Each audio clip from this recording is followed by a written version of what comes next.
at Uber and the Office of Colorado's governor are among a lengthy list of powerful entities who have disclosed federal lobbying on marijuana reform legislation this past quarter, according to a newly released report.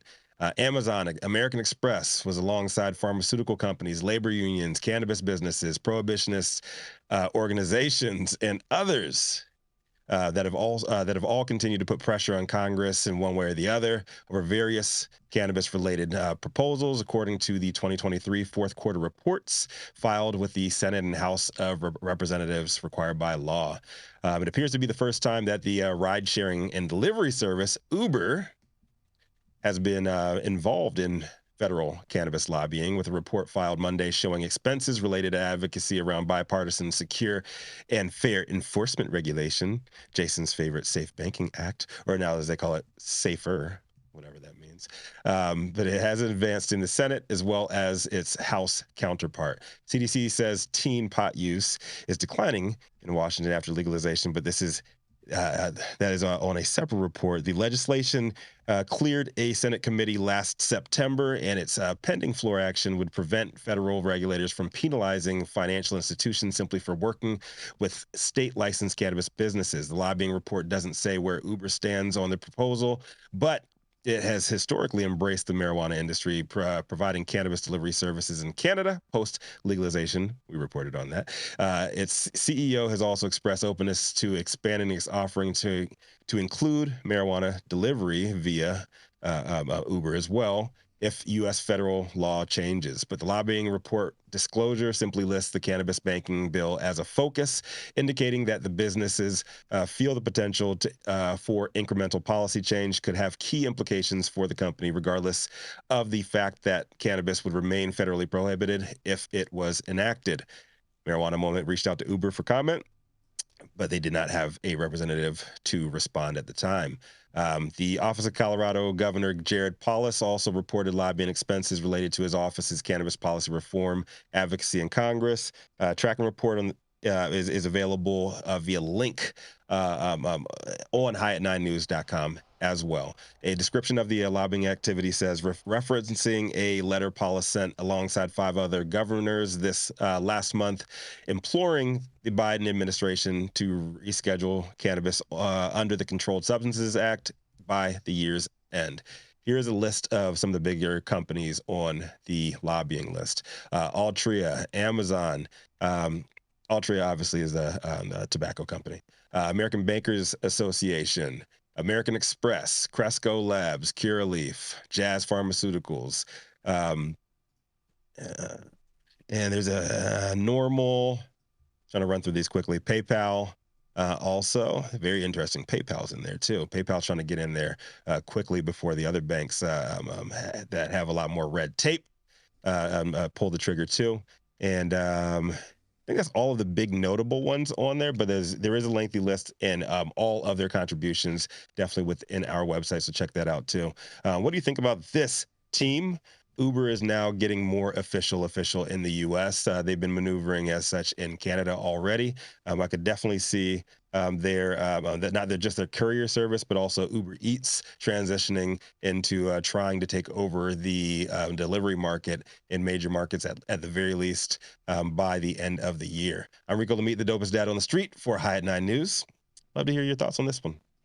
Follow the money. Man, oh man. I mean, I guess it would be very, very efficient for a lot of places to be able to offer delivery if Uber did get in the game, and then a lot of these businesses wouldn't have to incur those overhead expenses in regards to the high insurance, the car liability, all of that type of stuff, on top of just having an extra person as an employee for the driver. Yeah, and they're not employees either. So yeah, I think that's going to be really interesting, because the states are going to have to, because I believe in majority of all the states, you have to be an actual employee of the cannabis business in order to deliver. So therefore, that would be an interesting change that would have to take place in a number of different states in order for that even to be reality. I can see a big fight between these emerging. This emerging push for unions. Yeah, I was gonna. They're gonna hate this the most. The unions are gonna hate this the most. Absolutely. Yeah, but I set these businesses up, guys, and the costs that are associated with these regulations are just crippling. Just crippling. And you can see that a lot of companies are looking down the road or sort of around the corner when this is going to lighten up and actually be legalized. And some of these, it's a tell about who is interested in looking to be involved in this.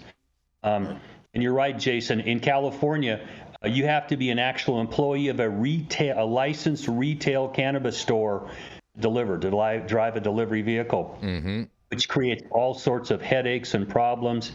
Employees, is to be blunt, they're a pain in the ass. Okay, you want to move all the work you can off to somebody else. Let them be responsible for all the labor code and all the laws everywhere. But I just don't think we're gonna actually get there, at least not soon. So I'm interested to see how many people are looking down the road to jump in this, because they're not going to spend lobbying money unless somebody at the corporate level decided it's worth our while. And technically speaking, the banking industry is still subject to money laundering. They're involved in this, so I can see why they want to, take away their liability. This paperwork you have, these FinCEN reports you have to do are just unbelievable. The amount of work it takes to not be, brought in as a money launderer, even doing credit card work. It's just nonsensical how hard this is, and it shouldn't be that hard. Justin in the chat, he says, we all knew this is Ease's big chance to finally sell out to them. What do you guys think about that? Is that I mean, that could be a big thing. You picture Uber purchasing Ease. Yeah, I mean, but I think it would be tough for them to do that as a publicly traded company, because where's the money? There's not a lot of money being created in the cannabis industry, and you have to have shareholder votes to make huge decisions like this. And I can see a major pushback from shareholders on this, because where's all the money available within cannabis delivery services? It seems like it's going to be more of a drain on their pockets, and Uber has been proven time and time again that they are not profitable, and they're just draining cash right now. So I don't know. Yeah, it could be interesting, because didn't they acquire or license Drizzly, the alcohol app, and I think they're sunsetting that now. Yep. But then also Uber Eats already provides cannabis delivery in certain markets in Canada. So it would be interesting to see how that's performing. Maybe they're using that as a test to see what they could do in the United States. You know what, Rachelle, that's a great point. That's probably why they decided all of a sudden to start getting into the lobbying game here in the U.S. is because they're already doing it successfully in Canada. That's a great point. It was a test market. It was a test market for them in Canada, and it was interesting because they couldn't do it in Ontario. Ontario only allows delivery by mail, by their mail service. So how stupid is that? That's why they're all pissed off, because all the retailers are pissed off right now, because they said the government's taking the only little bit of profit that is available in Ontario by monopolizing the delivery service there. It's treating it like depleted uranium that's just got to stop. I mean, if a kid touches a flower, they're not going to go into a coma and have to be hospitalized. I mean, stop this nonsense. Oh, it's just hard to deal with. It's crazy, Dale. I'm with you, buddy. Jason's I'm with you. Favorite governmental structure, Canada. I'm surprised about the PayPal being involved, because 6 years ago, I think I got a lifetime ban for PayPal for selling CBD, and it's just here they come. I'm wondering if I get my PayPal account back finally. Well, yeah, I think that's probably one of the reasons why. Stone down off of PayPal. What's that? I was gonna say that's probably a good reason why, is because they've had to deactivate so many accounts, and then that way they can bring all of these customers back and be like, hey guys, great news, federal government did this, and now we can have you back as custies. That's pretty much what that is. It's all about money, guys. If someone's making money and you're not, you want to find out how to get in that stream of commerce. Yep. And this is just, traditional businesses that sit down in a board meeting and go, okay, we're going to get involved in this. And the answer is, Probably not. But lobbying to make it easier. Now that might be, a selling point to shareholders to get involved. That we take away some of these nonsensical restrictions. So you can see what they're trying to do. But it's technically money laundering to be involved with moving any money around that's gained from violating the Controlled Substances Act. Period. End of conversation. And that's what we're all concerned about. You can have all these Rohrabacher or whatever the fuck you want to call them conclusions, but as soon as that goes away, then you've got 5-year statute of limitations to worry about all this shit you did. And the government, I'm telling you, they're not nice. I got hooked up in a 5-year statute of limitations bullshit out in plants for me. And it tells me I don't trust them as far as I can throw them. You got to remove all these federal restrictions, or I wouldn't advise a major corporation to get involved in this bullshit. Right.